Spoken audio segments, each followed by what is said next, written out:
बिस्मिल्लाहिर्रहमानिर्रहीम। तो हमारा चल रहा था लॉजिक के उसूल, फंडामेंटल प्रिंसिपल ऑफ लॉजिक या मंतिक के बुनियादी उसूल। उसमें से हमने 3 उसूल पढ़ लिए थे। पहला उसूल था उसूल ऐनियत या लॉ ऑफ आइडेंटिटी। दूसरा उसूल था उसूल माने इज्तिमाई नक़ीसैन यानी लॉ ऑफ नॉन कंट्राडिक्शन। और तीसरा उसूल हमने पढ़ा था उसूल खारिजल औसत यानी law of extended middle, excluded middle. ठीक है। और आज हम पढ़ने जा रहे हैं उसका चौथा उसूल। चौथा उसूल है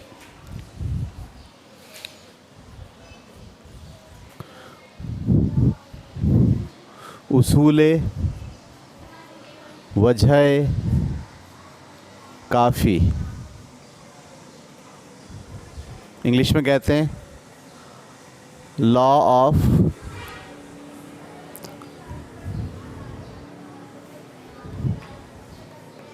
सफिशिएंट रीज़न। उसूल वजह काफ़ी या लॉ ऑफ सफिशिएंट रीज़न। ठीक है। इस उसूल के मुताबिक अगर कोई शय है तो उसके होने के लिए काफ़ी वजह होती है तो वो होती है। यानी अगर एक शय को आप बिल्ली कह रहे हैं तो उस शय के बिल्ली होने के लिए काफ़ी वजह मौजूद है। सही है। यानी आपने अगर किसी को बिल्ली का नाम दिया है तो ऐਵੇਂ ही नहीं दिया है। किसी चीज़ को अगर सेब कहा जाता है और उसे आम नहीं कहा जाता तो ऐसे ही नहीं है। अगर किसी चीज़ को सेब कहा जाता है तो उसके सेब होने में काफ़ी रीज़न है और आम ना होने में काफ़ी रीज़न है। यानी जो तस्वुरात आप बयान कर रहे हैं, जिस शय को आप बयान कर रहे हैं, उस शय के वो होने में काफ़ी वजह है। मिसाल के तौर पर मैं किसी से कहूँ कि काशिफ़ एक लायक स्टूडेंट है तो मैं काशिफ़ को क्या बता रहा हूँ? लायक। तो जब मैं काशिफ़ को लायक बता रहा हूँ तो इसमें लायक कहने में काफ़ी वजह है, जिसकी वजह से मैं उसे क्या कह रहा हूँ? लायक कह रहा हूँ। और वो नालायक नहीं है, इसकी भी काफ़ी वजह मौजूद है। उसको लायक कहने का कुछ सबब है, ऐसे समझें आप, और वो सबब काफ़ी है उसको लायक कहने के लिए। इसको कहते हैं उसूल वजह काफ़ी। ठीक है। उर्दू में कैसे बयान करेंगे? अगर कोई शय है, अगर कोई शय, कोई शय है तो उस शय के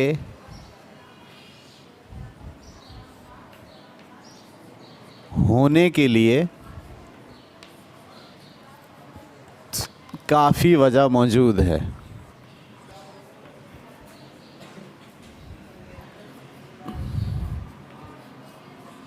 दूसरे अल्फाज में कह सकते हैं अलिफ अगर बे है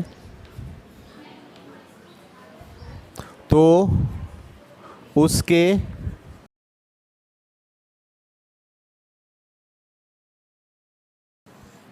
बे होने में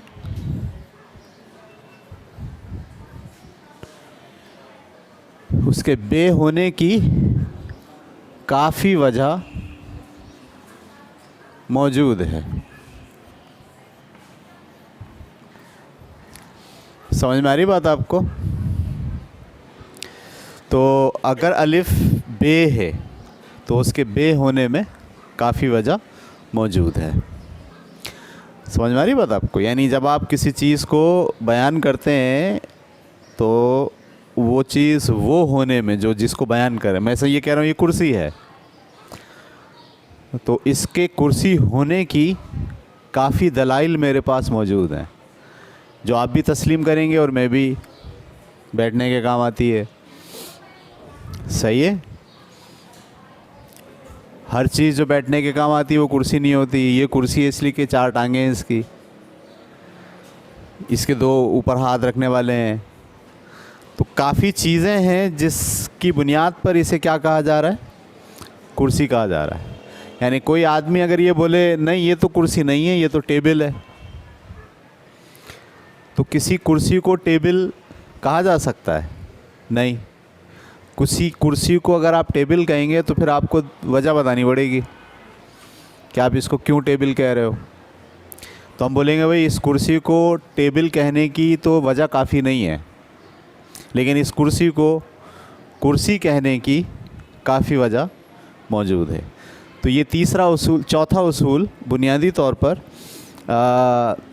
अच्छा, एक बात आपको समझनी चाहिए कि ये जो बुनियादी उसूल हैं 4, ये किसने बनाए? कौन आदमी था ऐसा तारीख़ में जिसने ये बात शुरू की? तो उस आदमी का नाम था एरिस्टोटल। इंग्लिश में हम उसे कहते हैं एरिस्टोटल और उर्दू में हम कहते हैं उसे अरस्तु। ये ईसा अलैहिस्सलाम की पैदाइश से पहले सुकरात गुज़रा है, एक बड़ा फ़लसफ़ी। उसका शागिर्द अफलातून, प्लेटो कहते हैं उसे। और फिर उसके बाद एक और फ़लसफ़ी आया दुनिया में जिसका नाम था अरस्तु या एरिस्टोटल, जिसने साइंस की बुनियादें रखी, अगर आप कहें तो। एरिस्टोटल ने बुनियादी तौर पर ये इल्म मुरत्तब किया लॉजिक का, सही सोचने का, और उसने अपने पास 3 उसूल बयान किए। ये जो चौथा उसूल हम बयान कर रहे हैं ये एरिस्टोटल का नहीं है, ये बाद में आगे जाके मुख्तलिफ़ फ़लसफ़ियों ने ज़रूरत महसूस की कि इसको भी फंडामेंटल रूल के तौर पर हम अपने पास शामिल करें। तो 3 उसूल शुरू के जो हमने पढ़े वो एरिस्टोटल के बनाए हुए हैं या बताए हुए हैं, और चौथा उसूल जो है ये बाद के फ़लसफ़ियों ने बनाया। मैं नाम भूल गया हूँ, मुझे नाम याद आएगा तो मैं आपको बताऊँगा कि चौथा उसूल किसने बनाया है।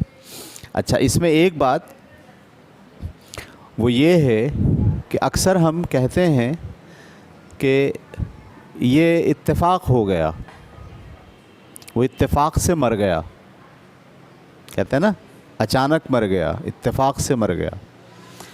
तो किसी काम के होने में जो लफ्ज़ इत्तेफाक इस्तेमाल करते हैं वो दुरुस्त नहीं है, क्योंकि उसके होने में वजह काफ़ी मौजूद है। सही है, उस एक्शन के होने के लिए काफ़ी वजह होगी तो एक्शन होगा। हम जिसको इत्तेफाक कहते हैं वो दरअसल नॉलेज का ना होना है। जब हम कहते हैं ना कि वो आदमी अचानक मर गया, तो हम अचानक से क्या मुराद लेते हैं? इत्तेफाक से मर गया, लेकिन उसके मरने की काफ़ी वजह मौजूद है जिसका इल्म हमको अभी नहीं हुआ। समझ में आ रही बात आपको? इसलिए लाइल्मी को हम कहते हैं अचानक और इत्तेफाक।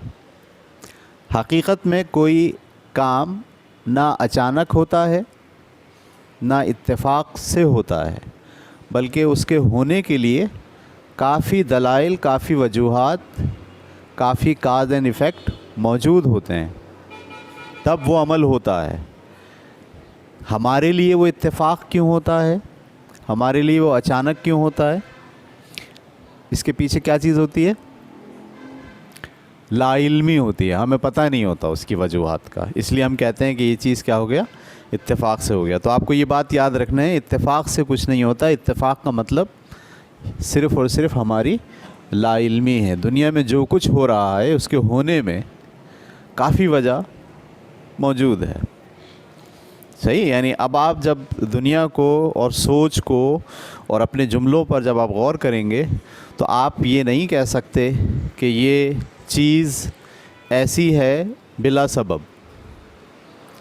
ये चीज़ बिल्ली है बग़ैर किसी वजह के नहीं, उसके बिल्ली होने में काफ़ी वजह मौजूद है। वो शेर की खाला है, सही है, वो कुत्ते से अलग है, वो उड़ नहीं सकती। ये निकाल लें ज़रा, ठीक है। तो चौथा उसूल ये हो गया, उसूल वजह काफ़ी। अच्छा, अब अगर मैं मिसाल के तौर पर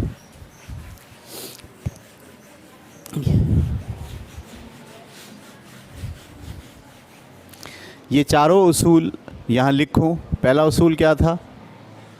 उसूल ऐनियत, इंग्लिश में क्या कहते हैं? Law of identity. क्या मतलब होता है इसका? अलिफ अगर अलिफ है तो अलिफ ही है, वो बे नहीं है। दूसरा उसूल, उसूल माने इज्तिमाए नक़ीसैन, इंग्लिश में क्या बोलेंगे? Law of non contradiction.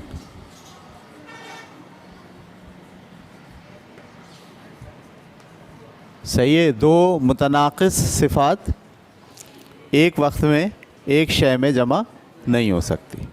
सही है, एक शय अलिफ और गैर अलिफ एक साथ किसी शय में नहीं हो सकते। तीसरा उसूल हमने क्या पढ़ा था? उसूल खारिजुल औसत। उसूल खारिजुल, इसको इंग्लिश में कहते हैं लॉ ऑफ एक्सक्लूडेड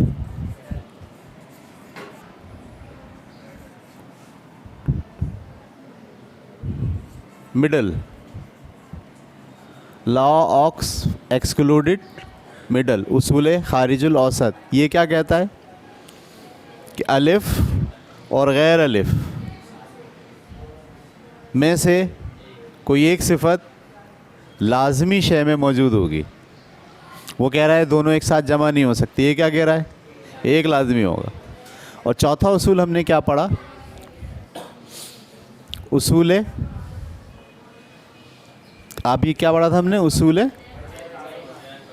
वजह काफ़ी। चाक ले आइए। और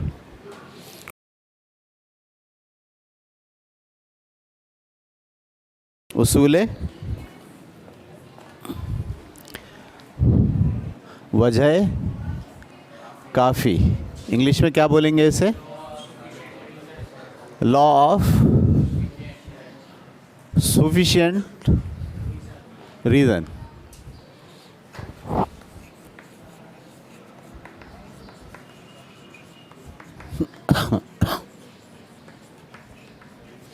ठीक है, ये चार उसूल हैं फंडामेंटल, जो दरअसल आपको सही सोचने की बुनियाद फराहम करते हैं। कोई भी क़ज़िया, कोई भी जुमला, कोई भी सोच इन चार उसूलों को अगर फॉलो कर रही है तो हम कहेंगे कि ये क़ज़िया, ये सोच, ये बात, ये ख़याल दुरुस्त है। और अगर कोई क़ज़िया, लफ्ज़ क़ज़िया समझ रहे हैं, बयान या कोई सोच या कोई जुमला, इन चारों में से किसी एक को भी फॉलो नहीं कर रही, एक से हटी हुई है, तो हम समझ जाएंगे कि ये सोच जो है वो दुरुस्त नहीं है। अच्छा जी, अब आपको ये बात समझनी चाहिए कि ये जो चार उसूल हैं, इन चारों उसूल ये किस टाइप के उसूल हैं। यानी अब हम इन चारों को इनफरादी तौर पर देखने के बजाय इन्हें इज्तिमाई तौर पर इनकी ख़ासियत पर गौर कर रहे हैं, ये किस तरह के उसूल हैं। ठीक है, अभी देखें, जब हम पढ़ेंगे तो आपको आइडिया होगा कि हम क्या कहने जा रहे हैं। सबसे पहले बात कि ये बुनियादी उसूल हैं। क्या उसूल है? फंडामेंटल। फंडामेंटल उसूल किसे कहते हैं? जो ख़ुद किसी से नहीं बनते। समझ में आ रही बात? जो फंडामेंटल चीज़ें होती हैं वो ख़ुद किसी से नहीं बनती। जैसे लकड़ी से तो मेज़ भी बनती है, लकड़ी से तो कुर्सी भी बनती है, लकड़ी से तो दीगर चीज़ें बनती हैं, लेकिन लकड़ी ख़ुद दरअसल फंडामेंटल चीज़ है। तो ये बुनियादी तौर पर ये उसूल फंडामेंटल हैं और फ़िक्र की बुनियाद इन पर कायम है, नंबर एक।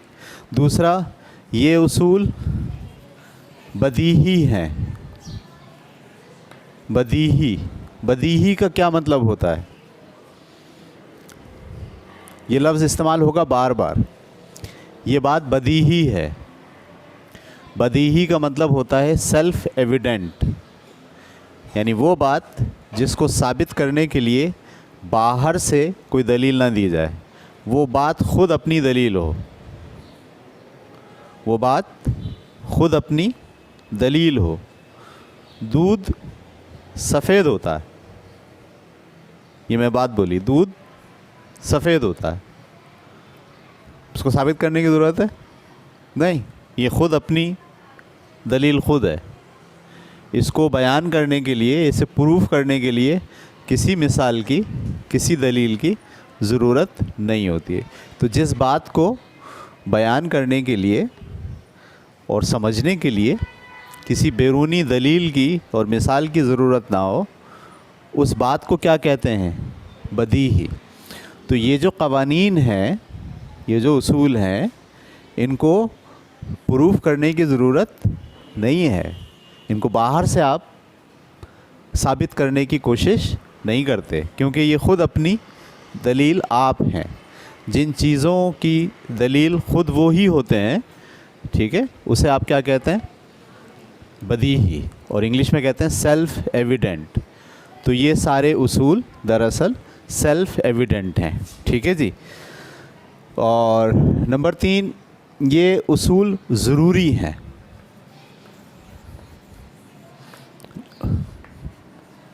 नीडेड हैं, यानी सही फ़िक्र के लिए इन उसूलों की पासदारी ज़रूरी है। जानते बूझते अगर आप इन उसूलों में से किसी उसूल को छोड़ेंगे तो जानबूझकर गलती कर रहे हैं, और अगर अनजाने में भी आप इन उसूलों में से किसी उसूल को छोड़ेंगे तो आप गलती पर फ़िक्र मबनी आपकी हो गई है।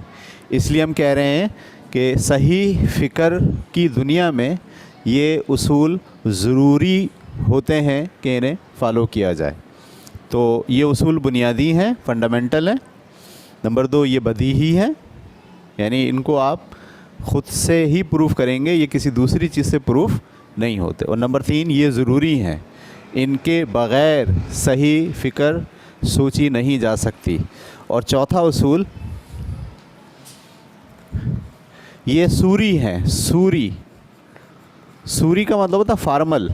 आपको याद होगा, मैंने इससे पहले भी आपको बताया था कि इल्म 2 तरह के होते हैं, एक तबई इल्म होता है, एक फॉर्मल इल्म होता है, सही है।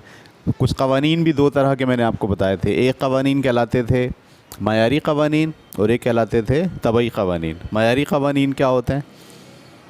जो मादी चीज़ों पर मुश्तमिल नहीं होते, वो अक़ली और दलाइल पर मबनी होते हैं। इसी तरीक़े से ये जो उसूल हैं ये भी फॉर्मल हैं। इनको बयान करने के लिए तजर्बा करके दिखाने की ज़रूरत नहीं होगी, बल्कि ये मायार का तयन करते हैं, दूसरी चीज़ों के लिए स्टैंडर्ड होते हैं। ये पैमाना है, सूरी का मतलब ये पैमाना है, इनसे आप सबको नापेंगे और ये ख़ुद किसी से नापे नहीं जाएंगे। ये बात समझ आ गई? अच्छा जी, तो अब अगर हम एक मिसाल लें, ठीक है, तो यहाँ लफ्ज़ सूरी के लिए एक मिसाल और भी है कि सूरी वो कानून होता है जो मादे के बारे में नहीं बताता, उसकी ख़ासियत के बारे में नहीं बताता, ठीक है। जैसे मिसाल के तौर पर मैं आपसे कहूँ आम मीठा होता है, ये बात मुझे मादी इल्म से पता चलेगी, लॉजिकल इल्म से पता नहीं चलेगी, सही है। लकड़ी जो है वो पानी पे तैरती है, ये उसूल नहीं बताएंगे, ये उसूल मादे की खुसूसियात बयान करने के लिए डिस्कस नहीं होते, बल्कि ये उसूल फ़िक्र के दुरुस्त और गलत होने को बयान करने के लिए इस्तेमाल होते हैं। तो लफ्ज़ सूरी जो है उससे क्या मुराद है? जो फ़िक्री रिलेशनशिप को, ज़हनी ख़यालात को एक दूसरे के साथ जोड़कर नई बात बनाने के लिए जो ख़यालात या जो क़वानीन इस्तेमाल होंगे वो ये क़वानीन होंगे। इन क़वानीन से हमें किसी मादे की ख़ासियत का इल्म नहीं होगा। हवा तेज़ क्यों चलती है, इन क़वानीन से पता नहीं चलेगा। सही है? तो मैं अगर आपको एक मिसाल दूं, उस मिसाल पर हम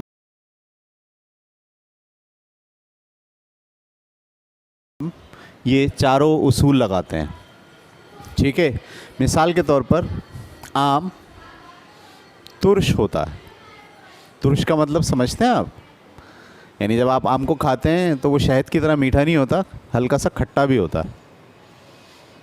या जैसे कीनू आप खाते हैं, चलें कीनू की मिसाल ले लें। कीनू तुर्श होता है। समझ में आ रहा है? उसूल ऐनियत, कीनू तुर्श होता है। अगर तुर्श होता है तो तुर्शी होता है, वो मीठा नहीं होता है। जब आप कह रहे हो कीनू तुर्श होता है तो आप दरअसल कह रहे हो कि कीनू तुर्श होता है। आप ये नहीं कह रहे हो कि कीनू मीठा होता है। उसूल ऐनियत। अच्छा, माना इज्तिमाई नक़ीसैन, कीनू अगर तुर्श है तो वो गैर तुर्श नहीं है। गैर तुर्श में कौन कौन से ज़ायक़े आ जाएंगे? मीठा, कड़वा, तीखा, सब आ गए। तो अगर वो तुर्श है तो ये बात कन्फर्म है कि अब वो गैर तुर्श नहीं है। ये उसूल माने नक़ीसैन। कीनू तुर्श होता है, कीनू गैर तुर्श नहीं होता। उसूल खारिजुल औसत, कीनू या तो तुर्श होगा या गैर तुर्श होगा, इनके बीच में कुछ नहीं होगा। ऐसा नहीं हो सकता कि ना वो तुर्श हो ना वो गैर तुर्श हो।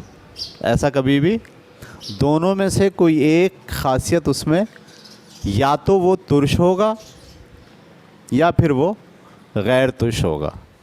ये कौन सा उसूल गलत था? उसूल है वजह काफ़ी, सॉरी उसूल खारिजुल औसत। और वजह काफ़ी क्या है? अगर कीनू तुर्श है तो उसके तुर्श होने के लिए काफ़ी वजह मौजूद है। यानी उसको हमने तुर्श ऐसे ही नहीं मान लिया है तुक्के में। बहुत दलाइल हैं, बहुत सारी वजूहात हैं जिसकी वजह से हमने उसे क्या कहा है? तुर्श कहा है। ये बात समझ में आ रही है आपको? तो ये जो जुमला एक है ना, कीनू तुर्श होता है, अगर वो तुर्श होता है तो वो गैर तुर्श नहीं हो सकता। और कीनू या तो तुर्श होगा या फिर गैर तुर्श होगा। इनके बीच में कोई तीसरी बात कीनू के लिए नहीं कही जा सकती। और अगर हम उसे तुर्श कह रहे हैं तो उसके तुर्श होने में काफ़ी वजह मौजूद है। देखिए, मैंने एक कीनू की एक ख़ासियत तुर्श को लेकर ये चारों उसूल बयान कर दिए। सही है? इसी तरह आप ये भी कह सकते हैं बिल्ली जानवर है। ऐनियत, बिल्ली एक चौपाया है। ये मिसाल हमने दी, बिल्ली एक चौपाया है, तो ये उसकी ऐनियत बयान हो गई है। अगर वो चौपाया है तो चौपाया है, उसको हम दो पाया नहीं बोल सकते, उसको हम परिंदा, क्योंकि वो बिल्ली है तो वो चौपाया है। और उसूल माने इज्तिमाई नक़ीसैन, अगर वो चौपाया है तो कभी भी गैर चौपाया नहीं हो सकती। और उसूल खारिजुल औसत, बिल्ली या तो चौपाया होगी या गैर चौपाया होगी, इन दोनों के बीच में कोई तीसरी चीज़ नहीं होगी। उसूल वजह काफ़ी, बिल्ली के चौपाया होने में काफ़ी वजह मौजूद है, तरद्दुद की ज़रूरत, शक व शुबे की कोई गुंजाइश नहीं है। इसी तरह से आप इसकी प्रैक्टिस के लिए, जैसे मैंने 2 प्रैक्टिस करा दी आपको, एक कीनू के तुर्श होने को लिए मिसाल लेकर और एक बिल्ली के चौपाए होने को मिसाल लेकर, ऐसे ही आप 4-5 एग्ज़ाम्पल ज़रा ख़ुद से लिखें, जहन में दौड़ाएं उसे। इसका बेनिफिट ये होगा कि आप इन चारों क़वानीन को एक रिलेशनशिप के साथ अपने जहन में महफूज कर लेंगे। ठीक है, जैसे सूरज मशरिक़ से निकलता है, सही है, सूरज मशरिक़ से निकलता है, ऐसा ही होता है। उसूल ऐनियत, उसूल माने इज्तिमाई नक़ीसैन, अगर वो मशरिक़ से निकलता है तो गैर मशरिक़ से नहीं निकलता है। मशरिक़ से निकलना और गैर मशरिक़ से निकलना दोनों बातें एक साथ शामिल नहीं हो सकती, सही है। और ख़ारिजुल औसत अगर वो मशरिक़ से निकलता है या गैर मशरिक़ से निकलता है, दोनों में से कोई एक बात सही होगी। आज तो ये बात सही है कि वो मशरिक़ से निकलता है, लेकिन हो सकता है क़यामत के दिन कोई दूसरी बात सही हो जाए कि वो मशरिक़ से निकलने के बजाय कहीं और से निकल जाए। लेकिन दोनों में से कोई एक ही बात सही होगी, तीसरी बात सही नहीं हो सकती। और चौथी बात, उसके मशरिक़ से निकलने के लिए काफ़ी वजह मौजूद है, काफ़ी दलाइल मौजूद हैं, इसमें शक व शुबे की कोई गुंजाइश नहीं है। ये बात क्लियर हो गई आपको? तो इस तरह से हमारे आज के लेक्चर में हमने चौथा कानून भी पढ़ लिया और चारों कानून को एक साथ स्टडी भी कर लिया। ठीक है, यहाँ पे हमारा उस बुनियादी जो फंडामेंटल लॉज हैं सो उसके वो ख़त्म हो गए। अगली क्लास से हम मंतक़ की कुछ जो क़ज़िये होते हैं उनको कैसे हम इंटरप्रेट करते हैं उस पर हम काम करना शुरू करेंगे। क्लास के आखिरी हिस्से में हम आपको कुछ सोचने के लिए सवालात देते हैं। तो वो सवाल आपने हल कर लिया कल वाला? कौन सा सवाल था वो जिसमें शेल्फ था? 5 शेल्फ थे, याद है आपको? ज़रा बताइए मुझे, पहले 2 शेल्फ में क्या था? 270 थे। और दूसरे और तीसरे शेल्फ में कितने थे? 230 थे। और तीसरे और चौथे शेल्फ में कितने थे? 180। और चौथे और पांचवें शेल्फ में कितने थे? 130। और टोटल कितने थे? 500। तो आपने क्या निकाला इसमें निकाल पाया आप लोग या नहीं? क्या आप बोले? नीचे वाले में 60 आ रहा है, ऊपर 70, 120 और 110।